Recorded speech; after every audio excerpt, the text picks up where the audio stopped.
Assalamualaikum warahmatullahi wabarakatuh. Dengan saya Dimas Andrianto.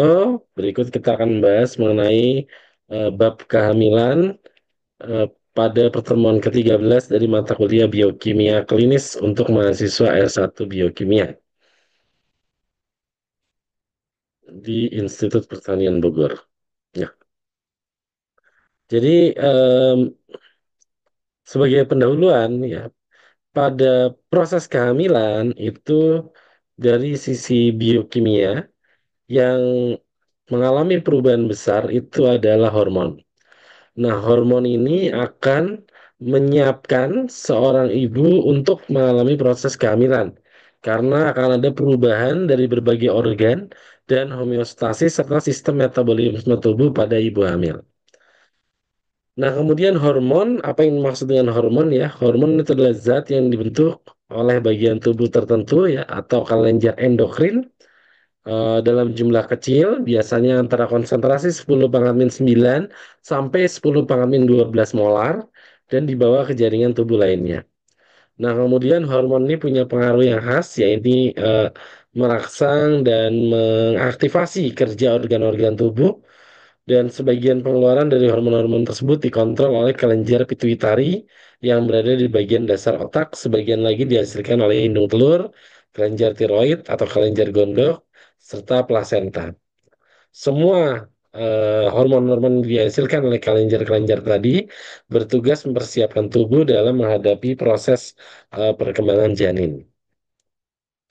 Nah, berikut adalah beberapa keywords ya, kata kunci dalam pelajari em, kehamilan. Yang pertama, fungsi reproduksi dan kehamilan diregulasi oleh interaksi kompleks dari berbagai hormon.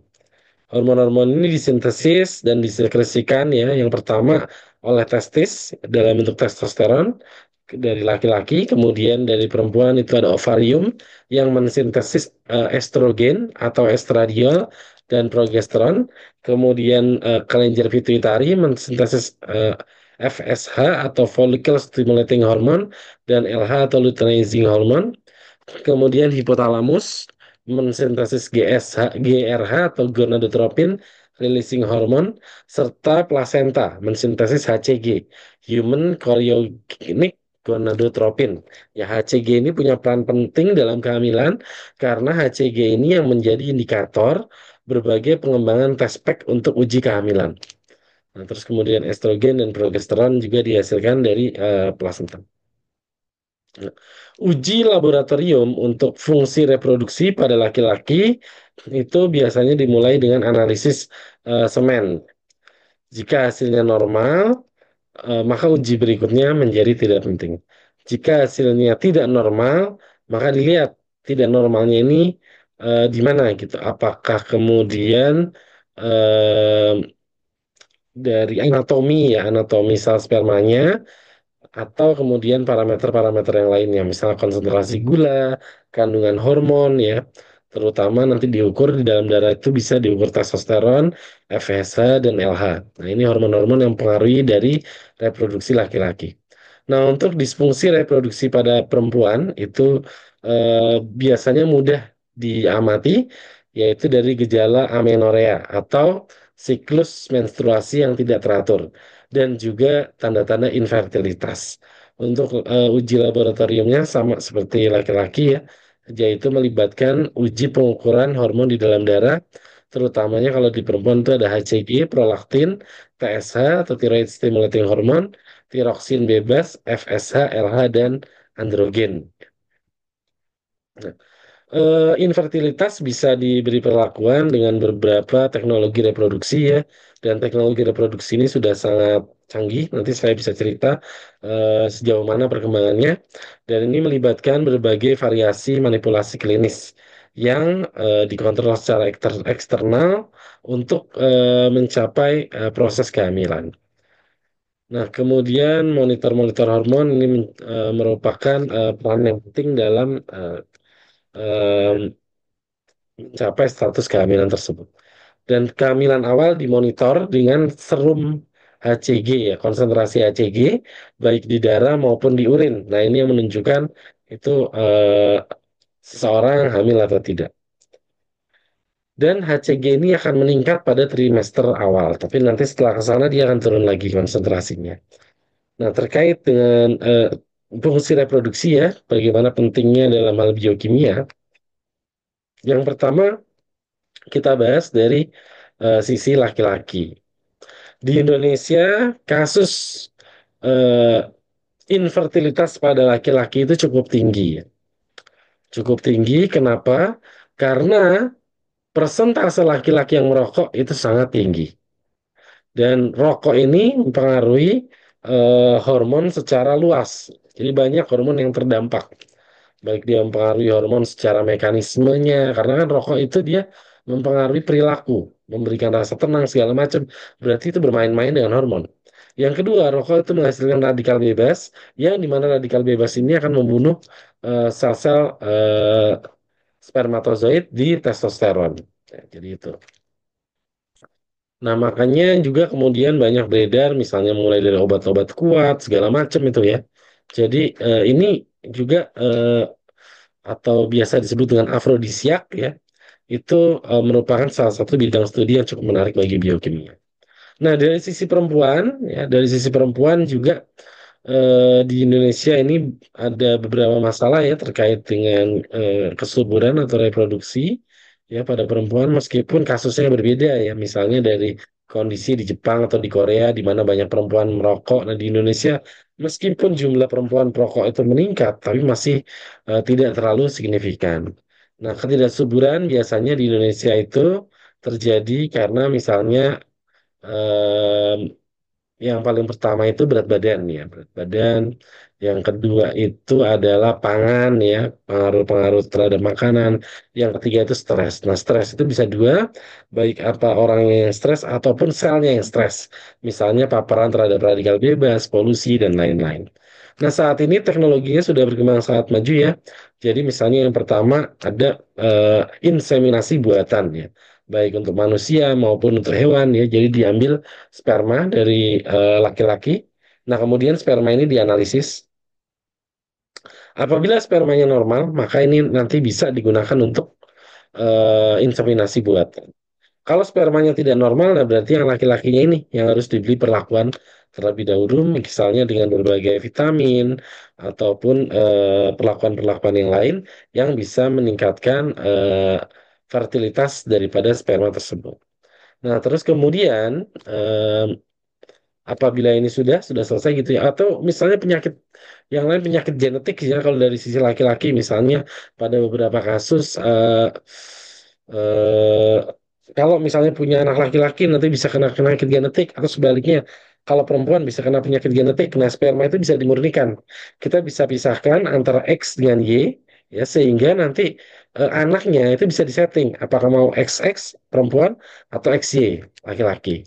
Ya, itu untuk menghindari terjadinya pembuahan yang tidak diinginkan. Nah, kalau dari sisi laki-laki sudah, nah selanjutnya dari sisi perempuan.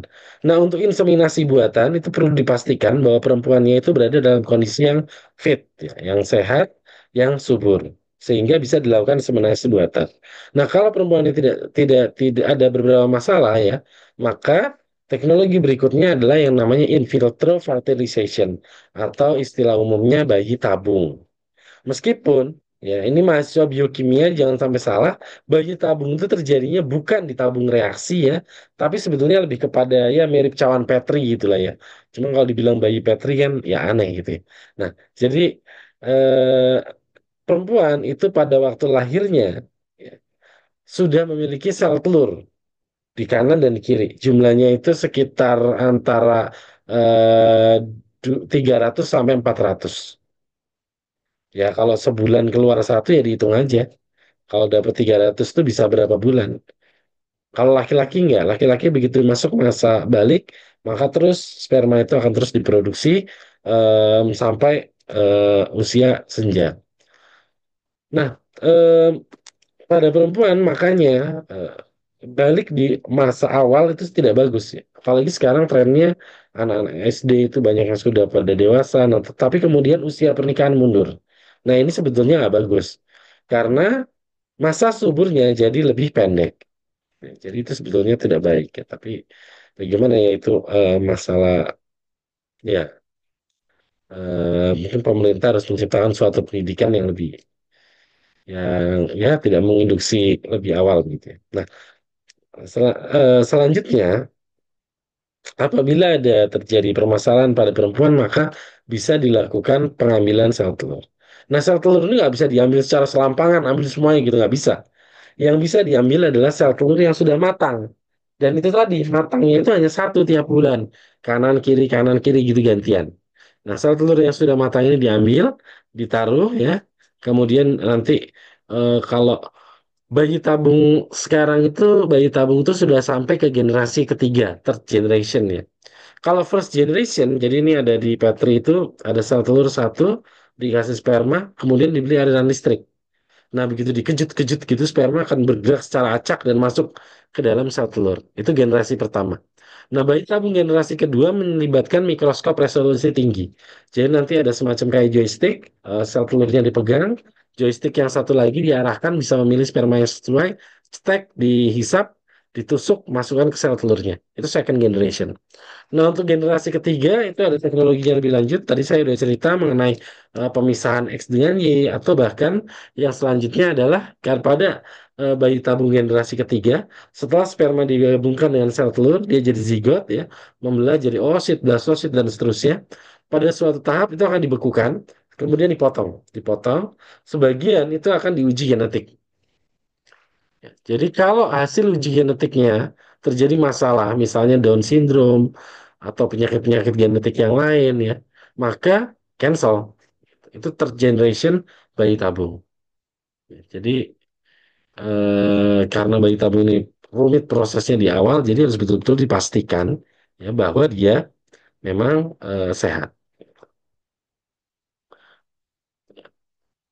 Oke. Nah, kemudian resiko kelainan kelahiran ya bermacam-macam ya, neural tube defect, kromosomal aneuploidy ya, termasuk Down syndrome dan lain-lain yang Edward syndrome ya, yang ya mengerikan lah gitu ya. Ditentukan pada trimester pertama dan kedua dari kehamilan. Nah, di Indonesia sendiri aturannya adalah aborsi atau karena kelainan ya. Jadi bukan aborsi sembarangan, tapi karena kelainan itu kalau tidak salah diizinkan maksimal di bulan ketiga atau minggu 12. Nah, jadi biasanya pengecekan genetik itu akan dilakukan di minggu 10. Kalau dulu itu ibu akan ditusuk, diambil amniotik fluidnya ya, cairan ketubannya diambil dari punggung itu dari belakang diambil. Nah, tapi ini sangat berisiko, berisiko untuk ibunya, berisiko untuk bayinya. Nah, saat ini kita bisa ambil dari darah. Jadi DNA bayi itu ternyata ada di darah ibu. Jadi darah ibu diambil, dimurnikan DNA-nya, terus dipisahkan DNA ibu dengan DNA anak. Nah, DNA anaknya itu nanti dianalisis, ya, di sequencing. Ini ketahuan kalau dia punya kelainan kromosom. Nah, yang lebih umum lagi misalnya ini ada fetal hemolytic disease ya, penyakit hemolisis janin. Nah, ini biasanya terjadi misalnya salah satunya karena resusnya nggak sesuai. Ya, jadi terjadi hemolisis, ya, pemecahan sel-sel darah dari janinnya. Nah, ini diukur level bilirubin pada cairan ketuban atau pengukuran Doppler, tadi saya sampaikan. Tapi ini sekarang udah nggak perlu ya, dengan teknologi yang ada sekarang itu bisa dianalisis dari darah ibunya. Tapi mungkin di lab-lab nggak semua lab bisa mengerjakan itu ya, terutama lab-lab di daerah mungkin masih banyak keterbatasan. Kemudian seiring dengan perkembangannya, janin itu akan mengalami pematangan atau pendewasaan termasuk pada paru-paru ya. Nah, pada waktu bayi itu di dalam janin, apa janin di dalam rahim ya, itu terendam di dalam cairan. Tapi begitu lahir, maka dia akan berada di lingkungan yang berbasis udara. Nah, oleh karena itu, paru-paru itu harus berkembang. Untuk melihat perkembangan paru-paru bisa dilakukan berbagai metode ya, di antaranya penentuan lecithin sphingomyelin, penentuan fosfatidilgliserol dengan kromatografi, kemudian penentuan mikroviskositas dengan polarisasi fluoresensi. Kemudian toksemia dari kehamilan ya atau preeklamsia, ditunjukkan dengan hipertensi dan proteinuria. Kemudian dimonitor dengan analisis urin rutin. Kemudian resiko kelahiran eh, lebih awal ya atau prematur ya, resiko kelahiran prematur juga bisa diberikan intervensi medis dan dievaluasi dengan mengukur kadar fibronektin pada janin dari sekresi serviks. Ya, nah, kemudian ini skematik ya, di mana bayi berkembang ya di rahim ibu ya di sini. Em, Kemudian ada dua indung telur ya tadi yang menghasilkan telur tiap bulan dari kanan dan kiri. Kemudian ini gambar bayi dan plasenta. Nah, bayi dan plasenta itu berasal dari sel yang sama ya, satu sel, ya, zigot yang tadi. Yang kemudian belah, sebagian akan jadi bayi, sebagian jadi plasenta. Jadi plasenta ini DNA-nya identik dengan DNA bayi. Nah, makanya sekarang banyak bagian dari plasenta ini disimpan. Nah, itu yang disebut sebagai stem cell. Apabila nanti anaknya ini sudah dewasa, itu bisa jadi spare part. Ya, bisa dibuat diproliferasi jadi pembuluh darah, jadi kulit, ya, jadi organ apapun. Dan apabila dikembalikan lagi ke yang punya, nggak akan ada reaksi penolakan. Karena DNA-nya sama, itu kan milik dia sendiri. Ya, itu pentingnya dari pengembangan stem cell. Nah, kemudian berikut regulasi dari reproduksi pada laki-laki. Jadi pada laki-laki ya, ini ada organ hipotalamus ya, yang menghasilkan gonadotropin regulating hormone GnRH yang akan mengaktifasi pituitari anterior. Pituitari anterior menghasilkan FSH, follicle stimulating hormone, yang memberikan instruksi ke sel-sel toli ya di testis. Kemudian menghasilkan juga LH, luteinizing hormone, yang menginduksi sel Leydig untuk menghasilkan testosteron. Testosteron akan memicu pematangan sperma sel-sel sperma pada sel-sel toli dan kalau ini sudah cukup maka akan dihasilkan enzim inhibin. Nah, inhibin akan menjadi feedback inhibition bagi eh, pituitari anterior dalam menghasilkan LH. Sebaliknya, testosteron ini akan beredar ke seluruh tubuh ya, memberikan feedback inhibition ke pituitari dan hipotalamus, tapi dia akan mengaktifasi berbagai jaringan yang lain. Contohnya apa? Contohnya adalah sel kelamin sekunder pada laki-laki, seperti jakun, terus dadanya menjadi lebih bidang, ya, dan berbagai ciri kelamin sekunder laki-laki yang lain, janggut, kumis, dan lain-lain. Nah, di sini ada beberapa ya yang penting untuk dibahas, misalnya saja bahwa jumlah konsentrasi sperma itu akan menghasilkan inhibin. Ya. Inhibin ini kalau banyak nanti bisa menyebabkan infertilitas. Makanya sperma ini nggak boleh kebanyakan, kalau udah banyak dia harus keluar. Gitu, sehingga menjadi lebih subur. Gitu. Tapi nggak, ya jadi seperti itu. Nah, terus kemudian pada perempuan sama fokusnya itu adalah di hipotalamus. Nah, hipotalamus menghasilkan GnRH dikirim ke pituitari anterior. Nah, di sini yang berbeda ya, pituitari anterior menghasilkan FSH yang akan menstimulasi sel folikel. Nah, sel folikel ini yang akan memberikan respon balik berupa inhibin kalau dia sudah matang. Jadi, kalau di laki-laki itu yang dihitung jumlah. Kalau yang di perempuan yang dihitung itu status matang atau tidak gitu ya. Nah, kemudian LH luteinizing hormone akan dikirim ke ovarium ya, corpus luteum dari rahim ya. Kemudian baik folikel maupun corpus luteum akan menghasilkan estrogen ya yang akan menginduksi pertumbuhan dinding endometrium. Nah, pada akhir siklus, progesteron akan naik, estrogen turun, progesteron naik. Nah, progesteron akan menginduksi peluruan dari endometrium. Nah, inilah yang menyebabkan siklus bulanan. Tercapailah siklus haidnya. Jadi gitu ya. Nah, jadi estrogen itu instruksinya pertumbuhan sel. Progesteron instruksinya pelepasan daripada sel.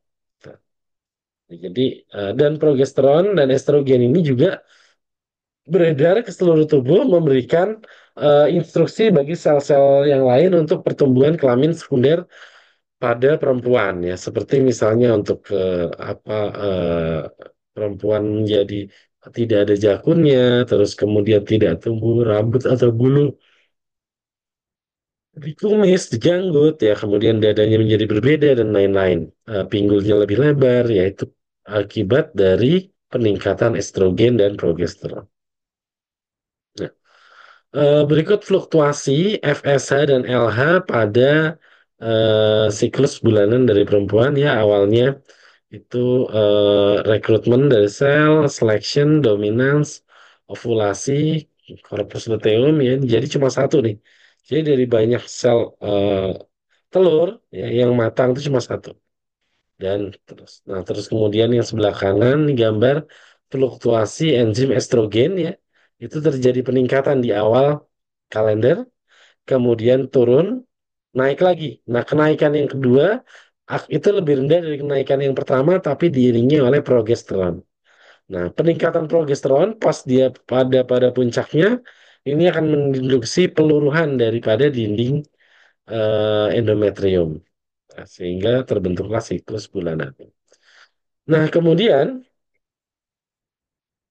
berikut biokimianya ya. Jadi bagaimana kolesterol itu disintesis menjadi prognenolon ya. Prognenolon ini sering menjadi obat-obatan untuk doping ya, karena dia akan diubah nanti menjadi alfa hidroksiprognenolon, dehidroepiandrosteron, androstendion, androstendion menjadi testosteron. Nah, testosteron itu akan beredar ke seluruh tubuh. Ya. Ini pada laki-laki. Ya. Jadi dikeluarkan ya. Nah, tetapi ya, ternyata testosteron ini punya jalur lebih lanjut ya, terutama pada perempuan.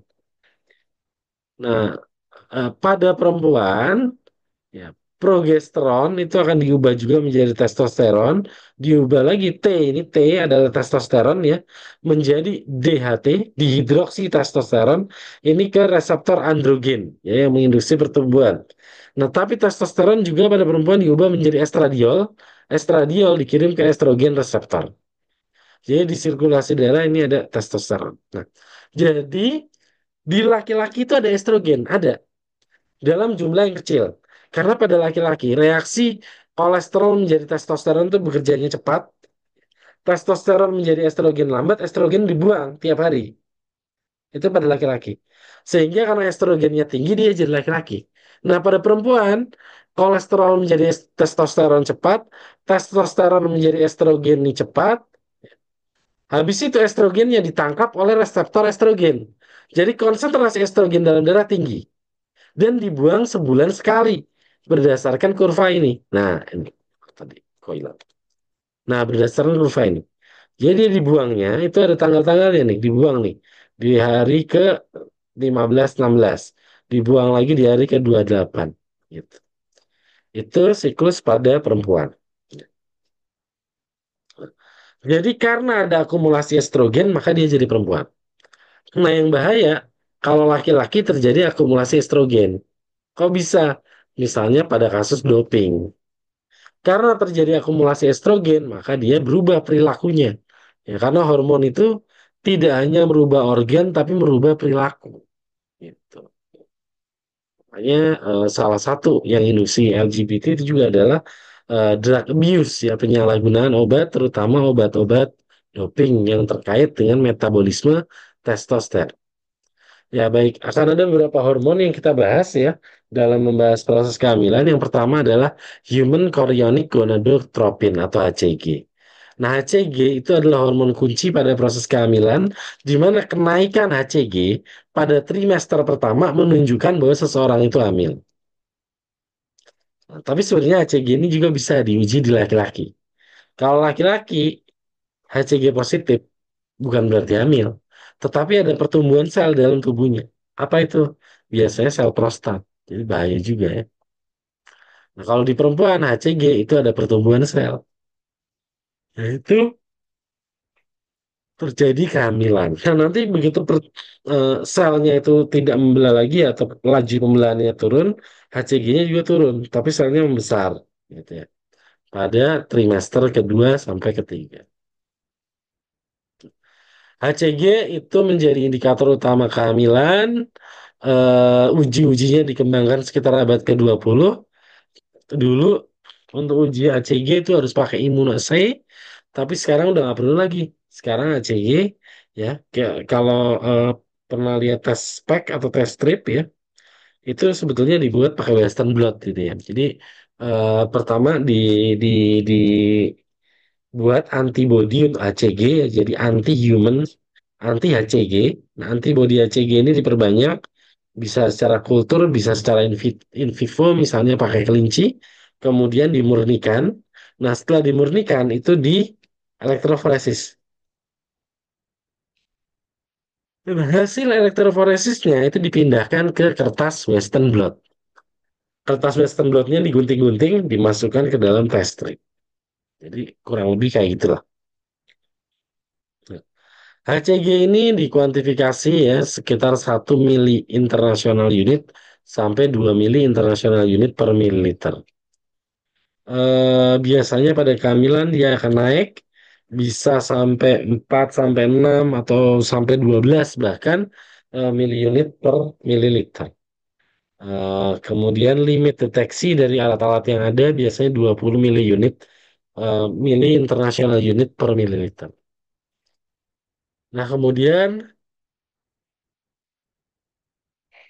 HCG dihasilkan oleh pili chorioalis ya atau chorionic pili, dan saat hormonnya ini diproduksi, progesteron juga akan terus meningkat hingga hari ke-70 atau sekitar bulan kedua, bulan ketiga.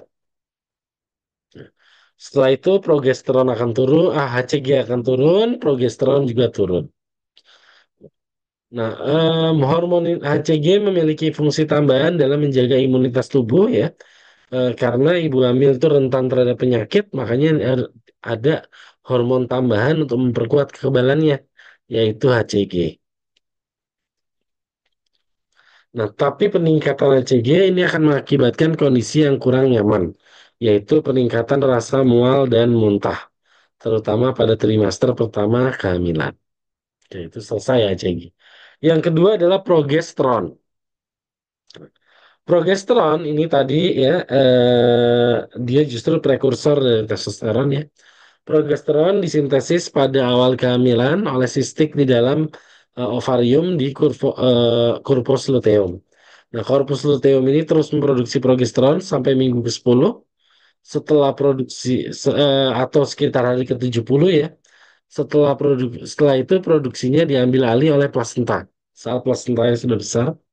Nah, pada trimester pertama konsentrasi progesteron akan meningkat secara eksponensial dan kemudian mencapai puncaknya. Progesteron memiliki peran yang penting, di antaranya menyebabkan otot uterus relaksasi dan memainkan peranan penting dalam pengembangan sistem imun. Nah, progesteron kelemahannya ini dia memberikan relaksasi ya terhadap sel otot halus, ya, sehingga memungkinkan terjadinya proses kehamilan. Tetapi juga kelemahannya progesteron itu merelaksasi sel pembuluh darah. Sehingga sering terjadi ibu hamil akan mengalami pusing atau yang lain ya karena turunnya tekanan darah. Atau kemudian juga relaksasi ini bisa terjadi pada organ-organ pencernaan yang menyebabkan reflux lambung, mual, muntah ya atau konstipasi. Kemudian progesteron juga meningkatkan pertumbuhan rambut, termasuk pada bagian-bagian yang tidak diinginkan. Nah, progesteron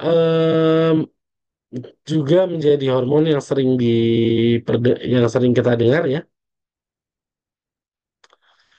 Progesteron ini berfungsi untuk menahan lapisan dinding rahim di sehingga menahan plasenta pada bagian dalam rahim. Nah, fungsinya ini mencegah kontraksi dan pengerutan otot rahim, ya, sehingga persalinan prematur dapat dihindari. Kemudian fungsi dari hormon ini juga membantu payudara untuk mensintesis ASI, ya, menyiapkan ASI. Nanti akan dibantu dengan hormon laktoferin ya, kalau nggak salah namanya, ya. Kemudian pusing saat hamil itu adalah dampak dari meningkatnya progesteron. Karena progesteron membuat pembuluh darah relaksasi, ya. Karena relaksasi darah nggak nyampe ke otak sehingga jadi pusing. Tekanan darah turun dan membuat kepala pusing. Dampak yang lainnya, karena dia membuat relaksasi, semuanya relaksasi.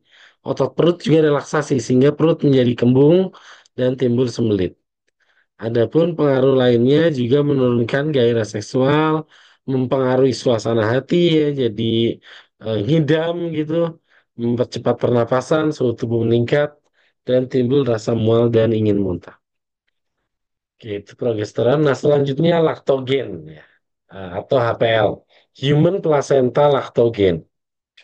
Nah, laktogen ini adalah hormon yang mensintesis, yang menginduksi perubahan metabolisme lemak dan karbohidrat. HPL memiliki peran penting pada proses persalinan ya, karena menyiapkan ibu dalam memproduksi ASI. Kemudian dampak HPL ini pada perempuan yaitu akan meningkatkan ukuran payudara karena terjadi sintesis ASI, ya, terus kemudian akan juga meningkatkan sensitivitasnya. Nah, selanjutnya estrogen. Nah, estrogen ini merupakan hormon yang sering dipelajari juga, yang termasuk di biokimia, karena estrogen juga nanti erat kaitannya dengan kanker. Estrogen itu instruksinya adalah pertumbuhan sel. Jadi kalau estrogennya berlebih atau estrogen reseptornya error gitu ya, itu seringkali menyebabkan kanker. Nah, banyak sekali kanker payudara, kanker serviks itu terjadi karena abnormalitas baik estrogen maupun reseptor estrogen.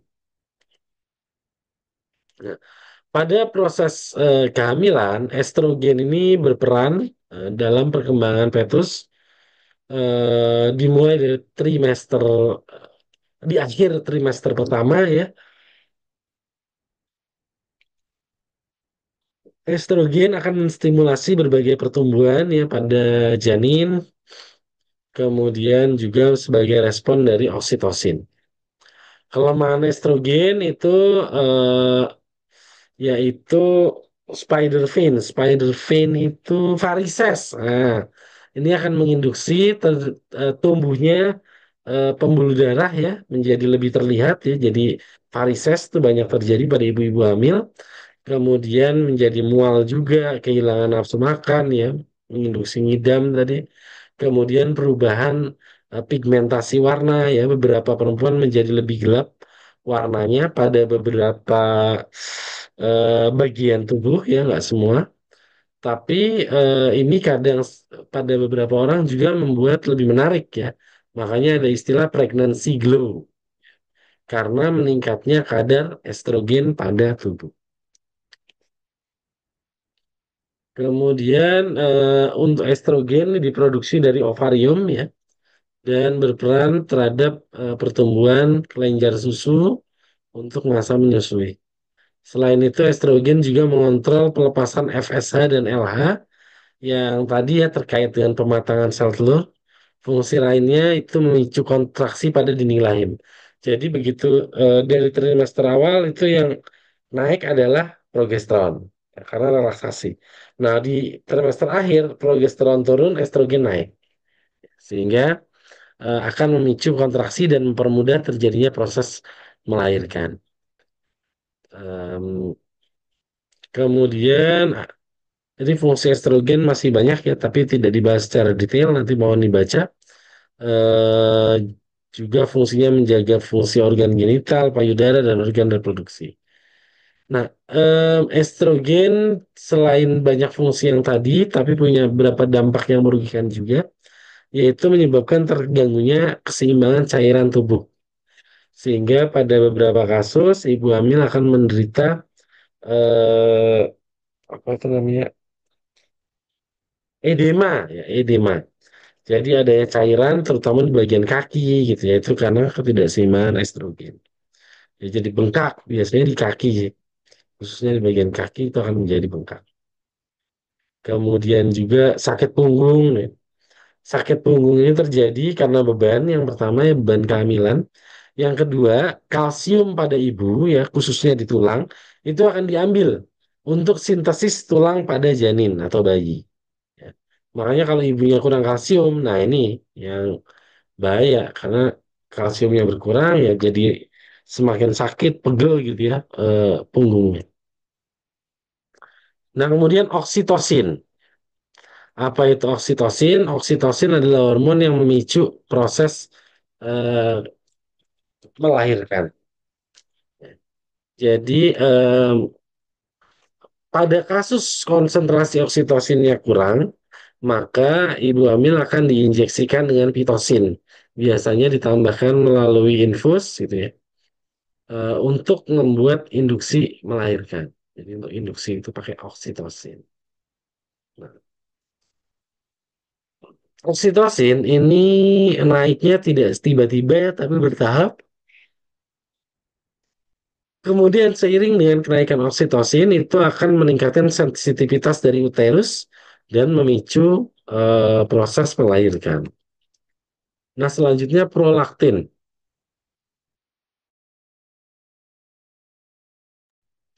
Nah, prolaktin sesuai namanya pro ya. Pro itu kan mendukung, laktin itu laktase atau menyusui.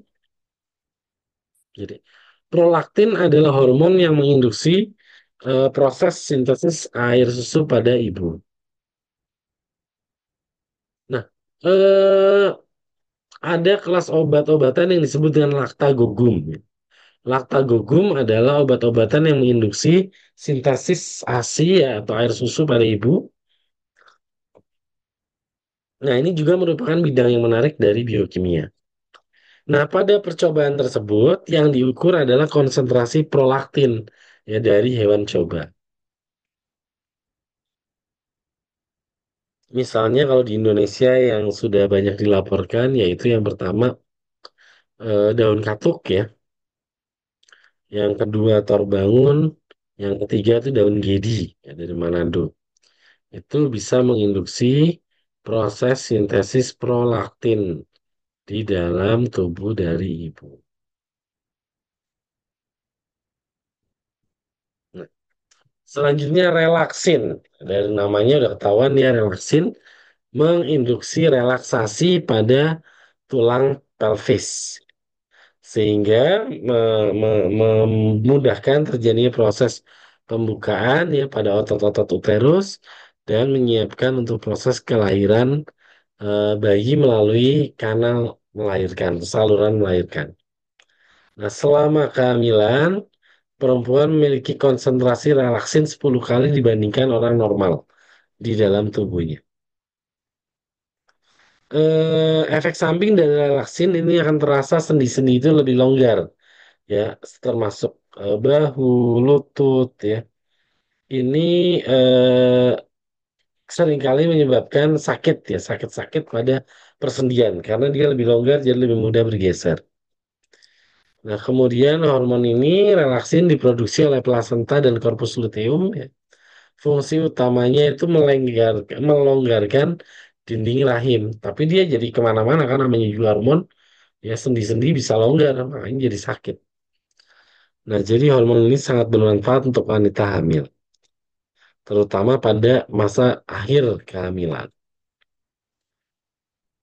Nah, hal lain di biokimia klinis yang penting untuk dibahas itu adalah gestational diabetes. Jadi diabetes itu ada diabetes tipe 1 dan diabetes tipe 2 yang banyak dibahas. Nah, ada lagi namanya gestasional diabetes, yaitu diabetes yang terjadi pada perempuan hamil. Nah, kenapa bisa terjadi ya? Karena saat ibu ini hamil, pankreasnya kan ukurannya cuma segitu. Bukannya terus dia hamil pankreasnya tambah besar, enggak. Nah, karena jumlah sel yang membutuhkan pankreas bertambah, tapi pankreasnya tetap segitu-segitu aja, maka pada beberapa kasus akan menyebabkan diabetes, namanya diabetes gestasional. Nah, diabetes gestasional seringkali hilang ya pada banyak orang, tapi pada beberapa kasus juga dia bisa resisten ya. Jadinya setelah selesai melahirkan pun orang tadi tadinya sehat-sehat aja, pas hamil jadi kena diabetes gestasional, tapi setelah melahirkan diabetesnya juga nggak hilang. Itu juga banyak terjadi. Jadi gampang sakit. Makanya eh, hamil itu ya berat ya. Jadi itu diabetes gestasional. Termasuk di Indonesia ini banyak kasus diabetes gestasional. Apalagi kultur masyarakat kita yang banyak mengkonsumsi gula. Hamil ya, ngidamnya itu karbo semua, manis-manis. Nah, itu rentan terhadap diabetes gestasional. Nah, kemudian kematangan paru dari fetus. Kematangan paru itu dilakukan dengan analisis fosfolipid pada permukaan sel yang disebut dengan eh, ya surface active phospholipid compound ya, surfaktan ya. Kemudian keberadaan surfaktan ini menurunkan tegangan permukaan ya, selama proses inspirasi, meningkatkan pertukaran gas dan mencegah eh, kolaps alveolus selama pernapasan. Nah, ini dikontrol oleh tipe 2 pneumocyte, pneumocyte ya nama sel dalam tubuh kita di dalam badan lamelar atau lamelar body. Kekurangan sulfat eh, baru lahir ya di bayinya itu menyebabkan neonatal respiratory distress syndrome atau RDS. Ya, suatu kelainan yang menyebabkan hipoksia, asidemia, dan permasalahan pada protein di di ruang alveolus. Nah, kemudian fetal lung maturity testing, ya. Tes kematangan paru-paru itu dilakukan pada umur 39 minggu. eh, Kontraindikasinya atau sebelum 32 minggu. Kemudian meskipun surfaktannya tersedia ya untuk piloplaksis dan terapi pada bayi baru lahir ya, pada bayi prematur. Namun demikian, keparahan dari penyakit itu bisa dicegah dengan pemberian steroid pada ibu ya, sebelum proses melahirkan. Sebentar.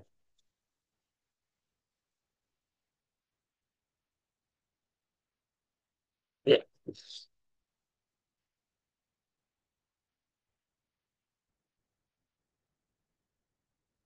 ya, ya, baik.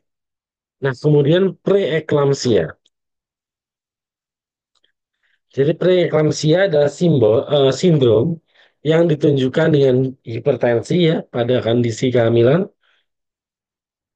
yaitu dengan tekanan darah 140/90 atau 160/110. Sebagai tambahan, proteinuria itu pada ibu hamil naik batasnya ya, yaitu di atas 0,3 gram per liter. Kemudian rasio protein kreatinin 0,3 dan uji urin lain juga perlu dilakukan apabila tersedia. Nah, jika tidak ada proteinuria, kemudian dilakukan uji yang lain. Yang pertama, trombositopenia. Ini harusnya dapat 100.000 per mikroliter. Atau renal insufisiensi atau ketidakmampuan ginjal. Kreatininnya lebih dari 1,1 miligram per desiliter. Atau dua kali lipat lebih banyak dari itu. Yang ketiga, peningkatan transaminase hati, kemudian edema dan diagnosis cerebral dan visual defect.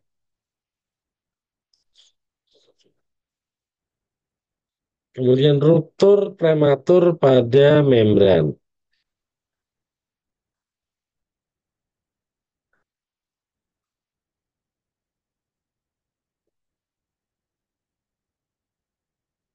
Nah, ruptur prematur pada membran ini bisa diikuti dengan berbagai komplikasi termasuk chorioamniotitis, fetal pulmonary hypoplasia, placental absorption, kemudian neonatal respiratory distress. Terus cairan ketuban ini merupakan cairan pada eh, full di vagina dan digunakan untuk identifikasi berbagai senyawa organik yang dihasilkan pada janin sampai dengan umur 2 jam ke belakang.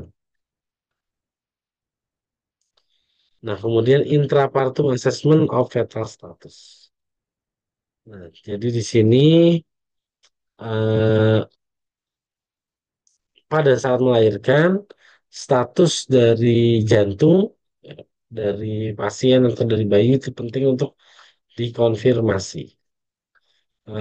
Biasanya kalau ada masalah nanti akan timbul gejala hipoksemia ya di mana oksigen turun, kemudian ya berbagai toksin juga perlu dihindari terutama yang mengarah ke hipoksik iskemik encephalopathy.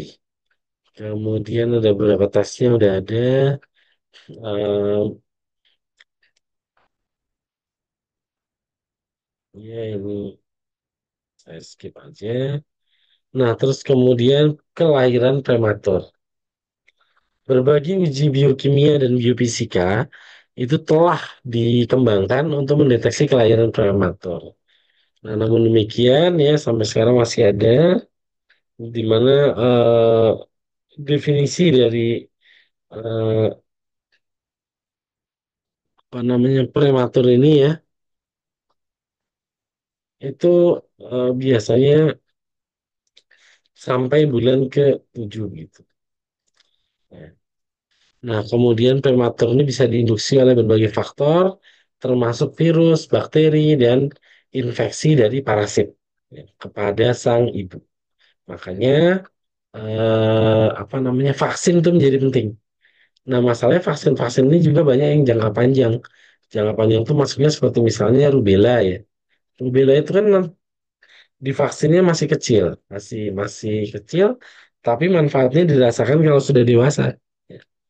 Karena kalau sampai kena penyakit rubella itu mengerikan ya. Rubella itu bisa mengakibatkan kecacatan. Ya bakterinya, virusnya itu bisa diusir dari dalam tubuh. Apalagi kalau bakteri pakai antibiotik dia bisa mati. Tetapi efek yang dihasilkan bakteri itu kadang nggak bisa hilang. Cacatan dan yang lain tuh nggak bisa hilang. Baik, itu materi pada pertemuan pregnancy ya. Selanjutnya akan kita bahas besok. Saya tutup. Wassalamualaikum warahmatullahi wabarakatuh.